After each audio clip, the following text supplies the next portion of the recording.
ಉಡುಪಿಯಲ್ಲಿ ಅಕಾಲಿಕ ಮಳೆ ಮುಂದುವರೆದಿದೆ. ವಾಯುಭಾರ ಕುಸಿತದಿಂದಾಗಿ ಕಳೆದ 4-5 ದಿನದಿಂದ ನಿರಂತರವಾಗಿ ಮಳೆ ಸುರಿತಾ ಇದೆ. ಹಾಗಾಗಿ ಬೆಳೆಗಳಿಗೂ ಹಾನಿಯುಂಟಾಗಿದೆ. ಭತ್ತದ ಗದ್ದೆ ತುಂಬಾ ನೀರು ತುಂಬಿಕೊಂಡಿದ್ದು ಕಟಾವಿಗೆ ಬಂದಿದ್ದ ಭತ್ತದ ಬೆಳೆ ನೀರು ಪಾಲಾಗ್ತಿದೆ. ಮಳೆ ಮುಂದುವರಿಯೋ ಸಾಧ್ಯತೆ ಇದ್ದು ಭತ್ತ ಕೊಳೆತು ಹೋಗೋ ಭೀತಿ ರೈತರನ್ನ ಕಾಡ್ತಾ ಇದೆ. ಈ ಮೂಲಕ ಕರಾವಳಿ ಭಾಗದ ರೈತರು ಸಂಕಷ್ಟಕ್ಕೆ ಸಿಲುಕಿದ್ದಾರೆ. ಕೈಗೆ ಬಂದ ತುತ್ತು ಬಾಯಿಗಿಲ್ಲ ಅಂತ ಹೇಳೋದು ಇದಕ್ಕೆ ಇರಬೇಕು. ಕರಾವಳಿಯ ರೈತರಿಗೆ ಭತ್ತದ ಕೃಷಿ ಅನ್ನುವಂಥದ್ದು ವರ್ಷದಿಂದ ವರ್ಷಕ್ಕೆ ತಲೆನೋವಾಗಿ ಮಾರ್ಪಡ್ತಾ ಇದೆ. ಇಲ್ಲಿ ನೋಡ್ಬೋದು ನೀವು, ನಿರಂತರವಾದ ಮಳೆ. ದೀಪಾವಳಿಗೆ ಮಳೆ ಬರುವುದು ಸಹಜ, ಎಲ್ಲೋ ಒಂದು ದಿನ ಮಳೆ ಬಂದು ಹೋಗುತ್ತೆ ಈ ತಿಂಗಳಲ್ಲಿ. ಆದರೆ ನಿರಂತರವಾಗಿ ಕಳೆದ 3-4 ದಿನಗಳಿಂದ ಮಳೆ ಸುರಿತಾ ಇದೆ. ಭತ್ತದ ಪೈರು ಕಟಾವಿಗೆ ಸಿದ್ಧ ಆಗಿದೆ. ಆದರೆ ಯಾವ ರೀತಿ ನೀರು ನಿಂತಿದೆ ಅನ್ನೋದನ್ನು ನೋಡಿ. ಈಗ ಕರಾವಳಿ ಭಾಗದಲ್ಲಿ, ಅದರಲ್ಲೂ ಮುಖ್ಯವಾಗಿ ಉಡುಪಿ ಜಿಲ್ಲೆಯಲ್ಲಿ ಬಹುತೇಕ ಯಂತ್ರವನ್ನೇ ಆಧರಿಸಿ ಭತ್ತದ ಕೃಷಿಯನ್ನು ಮಾಡುವಂಥದ್ದು. ನಾಟಿ ಇರ್ಬೋದು, ಕಟಾವು ಇರ್ಬೋದು, ಪ್ರತಿಯೊಂದನ್ನು ಕೂಡ ಯಂತ್ರದ ಮೂಲಕವೇ ಮಾಡುವಂಥದ್ದು. ಈ ರೀತಿ ನೀರು ನಿಂತಾಗ ಕಟಾವು ಮಾಡುವುದಕ್ಕೆ ಸಾಧ್ಯವೇ ಆಗುವುದಿಲ್ಲ.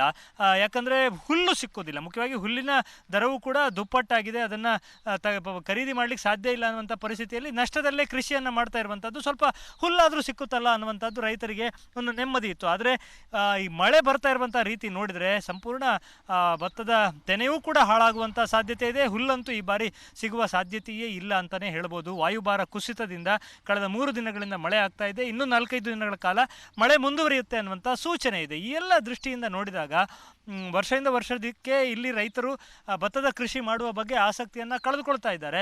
ಇನ್ನು ಇದೇ ರೀತಿ ಆದರೆ ಬಹಳಷ್ಟು ಕಷ್ಟ ಇದೆ ಅಂತ. ಈ ಹಿಂದೆ ಸುಮಾರು 35,000-38 ಸಾವಿರ ಹೆಕ್ಟೇರ್ನಷ್ಟು ಭೂಮಿಯಲ್ಲಿ ಭತ್ತದ ಕೃಷಿಯನ್ನು ಮಾಡ್ತಾ ಇದ್ರು.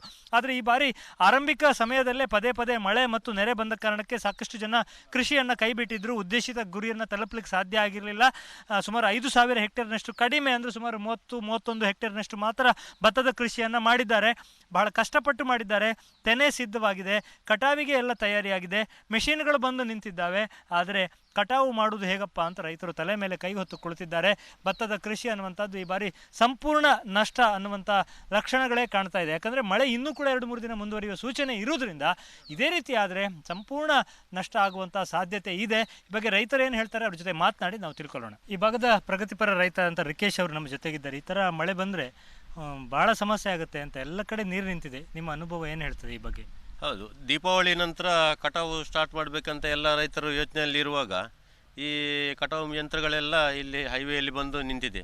ಆದರೆ ಈ ಮಳೆಯಿಂದಾಗಿ ಕಟಾವು ಮಾಡಲಿಕ್ಕೆ ಆಗ್ತಿಲ್ಲ. ಮಳೆಯೆಲ್ಲ ಈ ಬೆಳೆ ಎಲ್ಲ ಕಟಾವಿಗೆ ಬಂದಿದೆ.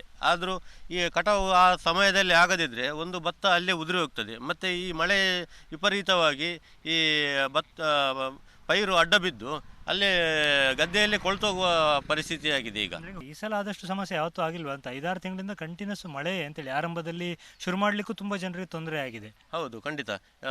ಮೊದಲು ಬಿತ್ತನೆ ಮಾಡುವ ಟೈಮಲ್ಲಿ ಕೂಡ ವಿಪರೀತ ಮಳೆ ಬಂತು. ಆಗ ಬಿತ್ತಿದ ಬೀಜ ಎಲ್ಲ ನೆರೆಯಲ್ಲಿ ಕೊಚ್ಕೊಂಡೋಯ್ತು. ನಂತರ ಸ್ವಲ್ಪ ಇಲ್ಲಿ ಬೆಳೆ ಏನು ಅಲ್ಪ ಸ್ವಲ್ಪ ಬಿತ್ತಿದ ಬೆಳೆ ಕೈಗೆ ಬರುವ ಸಮಯದಲ್ಲಿ ಈ ವಾಯುಭಾರದ ಕುಸಿತದಿಂದ ಬಂದ ಮಳೆ ಆ ಬೆಳೆಯನ್ನು ಕೈ ಸೇರದಂತೆ ಮಾಡ್ತಾ ಇದೆ. ಈಗ ಒಟ್ಟಾರೆಯಾಗಿ ರೈತರಿಗೆ ಬಹಳ ನಷ್ಟದ ಮೇಲೆ ನಷ್ಟ ಅಂತ ಹೇಳಿದ್ರೆ, ಆರಂಭದಲ್ಲಿ ನಿರಂತರವಾದ ಮಳೆ ಅಂದರೆ ನೆರೆ, ಪದೇ ಪದೇ ನೆರೆ ಬಂದದ್ದು, ಆಗಲೂ ಕೂಡ ಕಷ್ಟ ಆಗಿತ್ತು. ಈಗ ಎಲ್ಲ ಆಗಿ ಕೈಗೆ ಫಸಲು ಸಿಕ್ಕುತ್ತೆ ಅನ್ನುವಾಗ ಈ ರೀತಿ ವಾಯುಭಾರ ಕುಸಿತದಿಂದ ನಿರಂತರ ಮಳೆ ಆಗ್ತಾ ಇರುವಂಥದ್ದು ಬಹಳ ನಷ್ಟವನ್ನು ಉಂಟು ಮಾಡಿದೆ. ಬೆಂಬಲ ಬೆಲೆ ಕರಾವಳಿ ರೈತರಿಗೆ ಅದರ ಲಾಭ ಸಿಗೋದೇ ಇಲ್ಲ. ಮಾಡಿದ ಒಂದು ಕೃಷಿಯನ್ನಾದರೂ ಉಳಿಸ್ಕೊಳ್ಳೋಣ ಅಂದರೆ ಅದು ಕೂಡ ಆಗ್ತಾ ಇಲ್ಲ ಅನ್ನುವಂಥದ್ದು ದುರಂತವೇ ಸರಿ. ಕೃಷಿ ಇಲಾಖೆ, ಸರ್ಕಾರ ಇದರ ಬಗ್ಗೆ ಗಮನ ಹರಿಸಬೇಕು. ರೈತರನ್ನು ಯಾವುದಾದ್ರೂ ರೀತಿಯಲ್ಲಿ ಪ್ರೋತ್ಸಾಹಿಸಬೇಕು, ಪರಿಹಾರ ಕೊಡಬೇಕು, ಅಥವಾ ಬೆಂಬಲ ಬೆಲೆಯನ್ನು ಆದಷ್ಟು ಬೇಗ ಘೋಷಿಸಬೇಕು ಅನ್ನುವಂಥ ಒತ್ತಾಯ ಕೂಡ ಇದೆ. ಇದರ ಬಗ್ಗೆ ಗಮನ ಹರಿಸಬೇಕು ಅನ್ನುವಂಥದ್ದು. ಉಡುಪಿಯಿಂದ ಕ್ಯಾಮರಾಮನ್ ಹರೀಶ್ ಜೊತೆಗೆ ಶಶಿಧರ ಮಾಸ್ತಿ ಬೈಲು, ಏಷ್ಯಾನೆಟ್ ಸುವರ್ಣ ನ್ಯೂಸ್.